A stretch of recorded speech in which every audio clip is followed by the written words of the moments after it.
Hello there, my name's Brandon and I make pictures out of tiny squares. And right now, this time of the year especially, we're deep in the season of art challenges. There's the big one, of course. Inktober is right around the corner, taking place in October.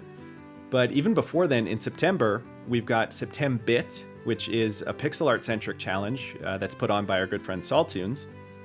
This year is actually themed on monster designs in a 2-bit style, which actually sounds right up my alley. But this month, there's also Swordtember, which, as the name would suggest, is an art challenge that takes place throughout the entire month of September, where you draw a new sword every day according to a prompt word for each day of the month. Now, this one in particular, I've been quite inspired by. I've seen a fair amount of swords come across my timeline over this past week, and it's just been fun seeing all the different ways that people incorporate those challenge words into the designs. My problem, though, is that I've never really been able to find the balance or the discipline that's required to actually make it through an entire month of art challenges like this. I feel like I've only got sort of a fixed amount of artistic output each day. And, with being tied up in other projects at the moment, most notably a game, it does make it kind of difficult to find that level of creative stamina to keep up with this sort of thing. So I usually let these things just kind of slip by, regretfully. But I really want to make some cool swords, or at least just one cool sword I could settle for. So I got this idea to combine the entire first week's worth of prompts into one over-the-top, ultra, mega, whatever sword. And that's what we're going to do in this video. And I'm aware that taking a shortcut like this, in a lot of ways, it's against the intended spirit of the challenge, right? I am doing this though because I do want to participate in some way that I'm able to. And this combination approach actually felt quite interesting to me, and certainly more interesting than just cherry-picking one random day off the list. So what are the first 7 days of Swordtember prompts? Well, in order, we've got Wings, Floral, Cursed Relic, Divine Relic, Edible, Smoke, and Moon. Now, you can probably pick out a few of these that are starting to take shape already, but I've started this design from a hilt that has a large flower at the center of it. Coming off of that, there's a wing on either side. On the left side, I've tried to do a cutesy, angelic sort of wing, and on the right is a more demonic or bat kind of wing. And the reason I made them different like this was to lean into that dichotomy of the Divine Relic and the Cursed Relic ideas. The handle for this sword is an ice cream cone, which of course I wouldn't recommend in any realistic scenario, but it does happen to cover us for the edible prompt.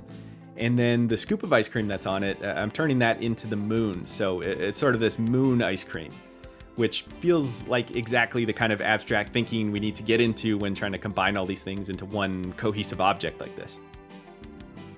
So by my count, we've got some presence of 6 out of the 7 prompts so far. We're still missing smoke, but I think right now is actually a good time to move on and start putting in some color. So we'll swing back around to that other prompt later. I decided to use a preset palette for this piece, and this one is the Pico 8 palette, one of the more or most well-known famous pixel art palettes there is. And I'm just getting started by dropping in some colors and playing around with the broad color blocking across the piece. I suppose while we've got this wide view of the art, it's a good time to mention that the sizing I'm working with here is around 150 pixels tall for the sword size, which is sort of around what I might use to actually make a full scene with characters and everything. And it happens to work well for an object-focused design like this because there's a comfortable amount of resolution for really getting down into the finer details of the object, but not so much resolution that it becomes like an overwhelming degree of work. Now, while the design itself is materializing fairly quickly in this pixelated form, the reason I am hitting the ground running like this is because I had done some rough sketches ahead of time just to plan out what this sword design could even be. Some of my earlier sketch ideas were pretty intense. I had a full-on set of bird wings on one. I had an idea to do like a cursed inscriptions along the blade and a cursed eyeball in the hilt.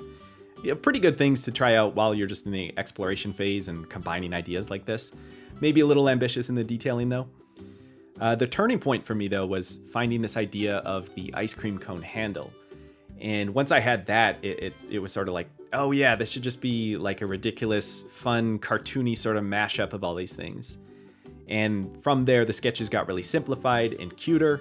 And I found that core combo of the ice cream, the moon, and the flower to kind of stage everything around and build everything out from.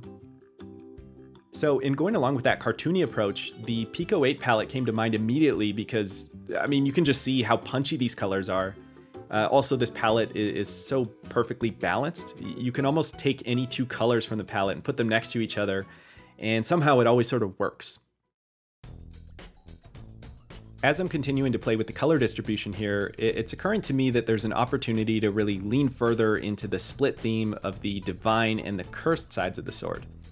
And a big part of that is just to be more intentional about the presence of certain colors on each side, where it feels like the best thing to do is to have the warmer or happier tones like the reds and yellows and pinks and that sort of stuff toward the divine side, and then have some of the cooler and darker tones like the blues and the different grays on the cursed side. So I'm just going through and giving a slight redressing to a lot of what's already been put down and changing out some of those shades and highlights accordingly. And I'm also going to blend that midline running down the blade and see about making it a more natural junction between the steel blade on the divine side and the stone blade on the cursed side. So everything's falling into place nicely for the color and the detailing, but we're still missing something for the smoke prompt that was part of this list, and I've decided to add that in as a small animation on the cursed side of the sword. I'm getting this little smoke particle together, and this starts out from a circle that grows in size and then shrinks, and it's got a slight upward movement to it as well. To keep things simple here, I'm trying to fit this within a 6-frame loop. So I'm just playing with that and even introducing some dithering to help break it apart and feel more translucent and smoky as it kind of disperses there.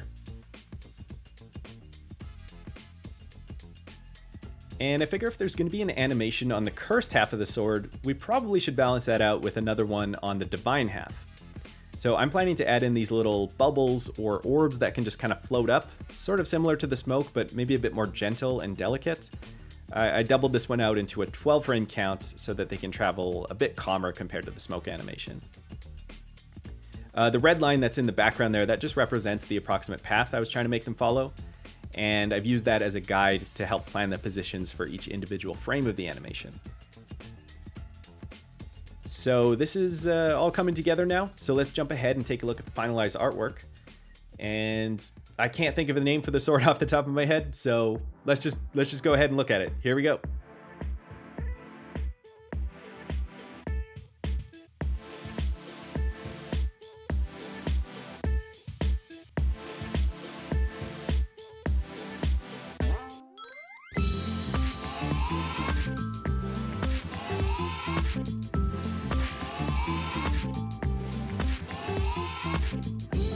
All right, well, as you can see, one of the final touches here was the labeling, which I thought made for this cool diagram kind of presentation for this. And then it also works well for just calling back to that selection of the Swordtember list that inspired it. And we'll close this out with some CRT time. So good luck to any of you out there who are also doing some Swordtember challenges or other art challenges at the moment. And thank you for watching, and take care and keep it square.